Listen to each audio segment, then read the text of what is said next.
Welcome back to Rum Away From Home. I'm Taylor, and today we're going to talk about one of our most surprising visits, the small Central Coast town of Cambria, California. Cambria is a place that we honestly had no idea even existed until my dad and stepmom and their family all visited there every single year. Once they started going on vacations there annually, they talked about it so much, and we saw these breathtaking pictures. We knew we had to go once we started life on the road. The best part about Cambria is where it's located. It's right off the PCH, easy access from the 101. It's just south of Monterey in San Luis Obispo County. Slow, as the locals call it, which I learned. What's so amazing about Cambria is it's extremely small and it's a little intimate town, but you can do a lot. So I'm gonna go through our 6 favorite things to do while you're in Cambria. Our favorite thing to do, so it's number 1, is walk all the nature trails throughout Cambria. So there are several along Moonstone Beach, and then you can go into neighborhoods throughout Cambria, and pretty much every block has a little inlet where you can walk down the stairs and go straight to the beach. One of the best parts about it is it's free parking. If you're a Californian, you know this is a rare thing. So you can park right along the beach, go down these paths, and they're accessible for any type of person. They have some that are wheelchair accessible and some that are a little bit more difficult of a hike. Once you go through and explore all of these different paths, you can see different tide pools, but the best part is the marine life in Cambria. Make sure you bring binoculars, like 100% do not forget them, because you'll be able to see whales, sea otters, elephant seals, sea lions, abundance of birds in the ocean, so pelicans and hawks and basically everything in between. It's just, there's so much wildlife there. Our favorite part was seeing a bunch of sea otters and seeing little baby sea otters and watching them also crack their food with their rock and everything like that. So it was really, really cute. And we also saw a bunch of seal pups playing. You just have to bring binoculars and take your time. Don't try and just blow through these paths. Really take your time to enjoy the surroundings, because that's when you see the best wildlife. If you can't see them, you can always use my grandma's tip. She says to bring whale watching juice with you, aka local wine. And she says no matter what, if you have enough glasses of whale watching juice, you'll see a whale. But truly the time of year in Cambria dictates what kind of animals you're going to see. So make sure to look them up. Elephant seals are there basically year round, but whales come usually early spring. And if you're into that, make sure you look at it ahead of time. But any time of year, you will find beautiful wildlife, and these views on these trails are just spectacular. I mean, truly, we did not believe that we were in the US. You would have thought you were in Ireland or the UK or something with these drastic seaside cliffs and so much wildlife, and it's so green. It truly blew us away, and we probably went on about 4 walks a day every day that we were in Cambria. It's that beautiful, and you see something new every single time. Our second favorite thing to do in Cambria is eat at the Sea Chest. The Sea Chest Oyster Bar has amazing seafood. It's right on the coast of Cambria, and this place is very popular. It does not take reservations. It's very small, intimate, beautiful, and reasonably priced for what you get. It's still on the pricier side, but it's truly about $30 per person, and it is absolutely worth it. You get large portions. The food is just so amazing. It's fresh. They always have a different daily fresh fish, and that is top notch every single time. But to be able to get into this restaurant, you're going to have to plan your day around it. You're going to want to arrive between 4 and 4:30 p.m. They open at 5:30 p.m. and they only seat people in waves. So they'll seat the first wave of people, they all eat, they finish, wrap up, and then they seat the next wave of people and continue until they close. If you don't make that first wave, you will be waiting in line for hours. You can drink cocktails while you wait, but still, you'll be waiting in line for hours. If you do get in that first wave, the most desirable tables are on the oyster bar and also the porthole window, so you get an ocean view. Tables are small, so it's best not to go with a large group of people, although we did go with a group of 7 and they were able to seat us. That was the biggest table there. So try and go with an intimate date night is probably the best bet. You can also bring your own wine. So one of the things that we love about Cambria is all the local vineyards nearby. You can bring your own wine. There's a $15 corkage fee, but you can bring a magnum size, which is what our family did. Again, the whale watching juice. They know what they're doing with the wine. So you can bring your own, charge $15, and it gives enough wine for the whole table. Do not miss out on the calamari strips or the fresh oysters. They are so good.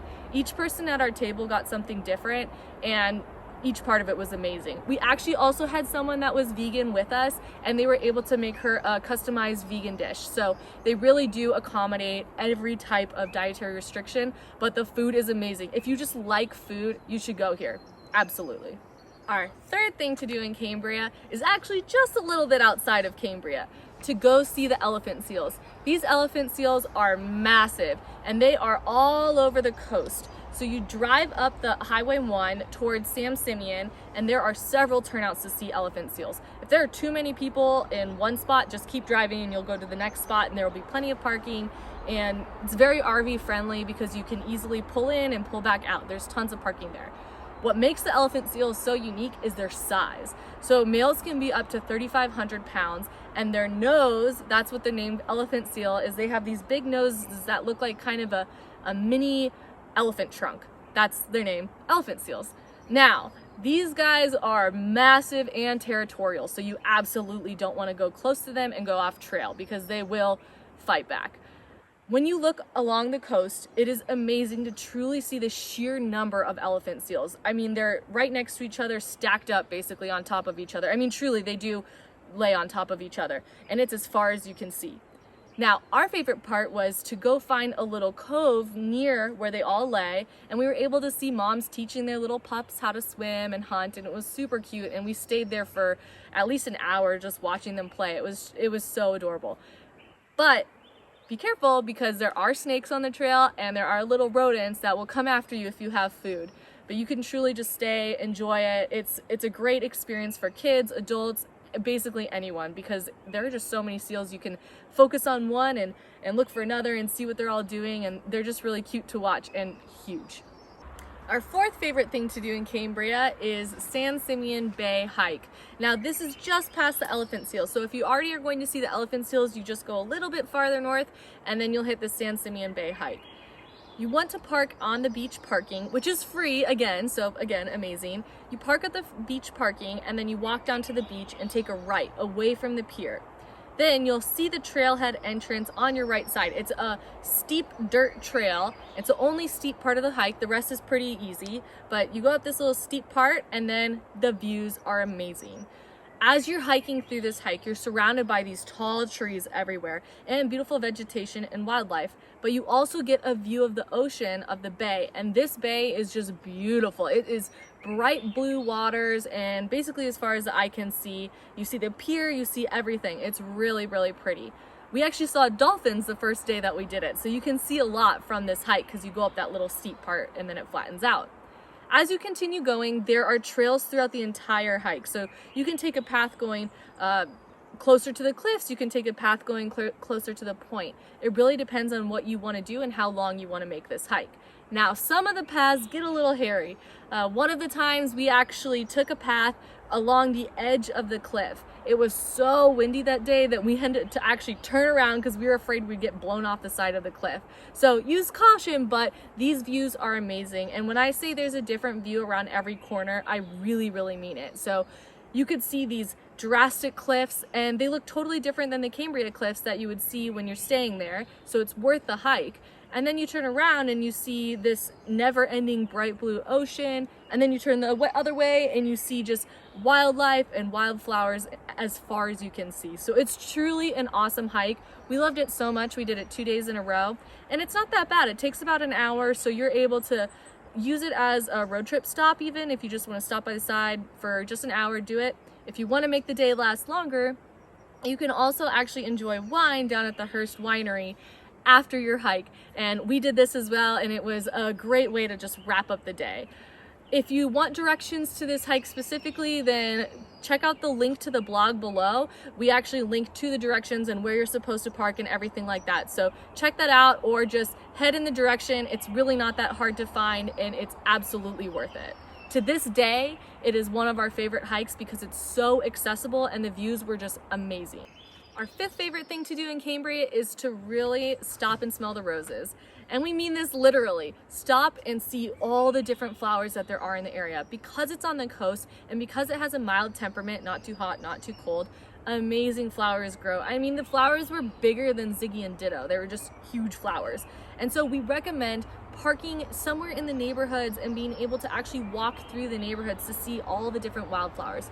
You will see some of the wildflowers as well on the hikes that we recommend in Cambria, but it's worth just stepping out of those paths and just walking around the area because they're just so pretty. And I have still not seen any flowers quite like what I did in Cambria. They just are massive, beautiful, and super vibrant colors. It's great if you like taking photos, especially portrait photos of flowers, because they're so beautiful there.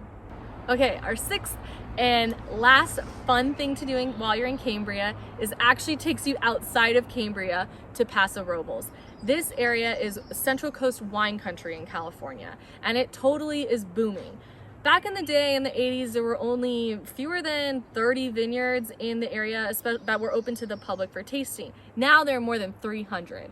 That means wine tasting galore. So what we did is Cambria does get cooler since it's a coastal town. When it's cooler or if it's a rainy day, all you need to do to have perfect weather is hop over the mountain to Paso Robles and you get beautiful sunshine and warmer temps. Now, my grandma, if you can't figure out yet, she really does know her wine stuff. She's a member at several of these vineyards in the area because she's been going there for 40 years, 50 years maybe.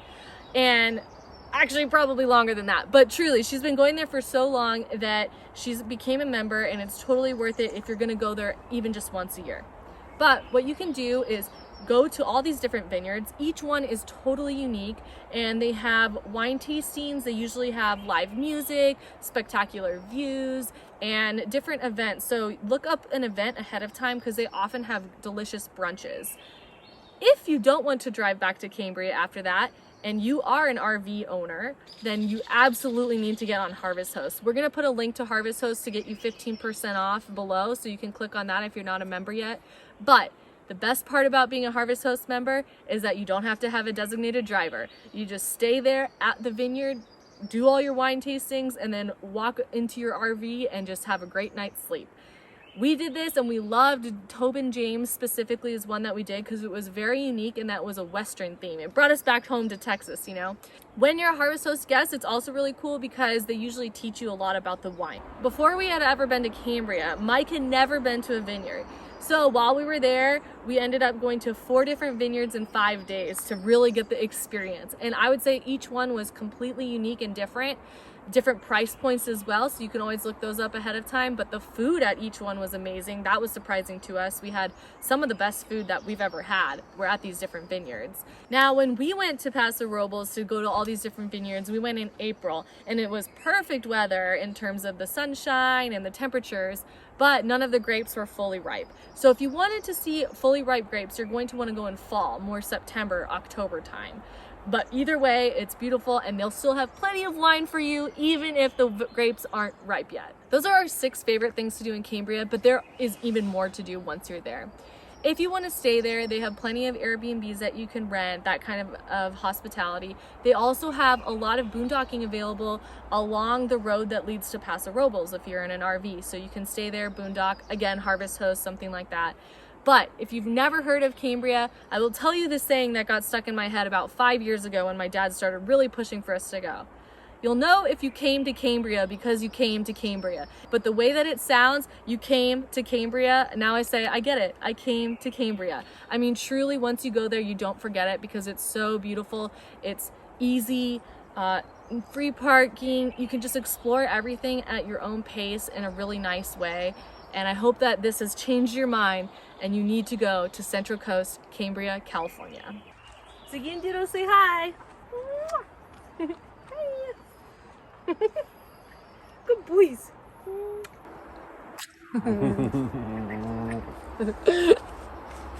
Let's go get some food.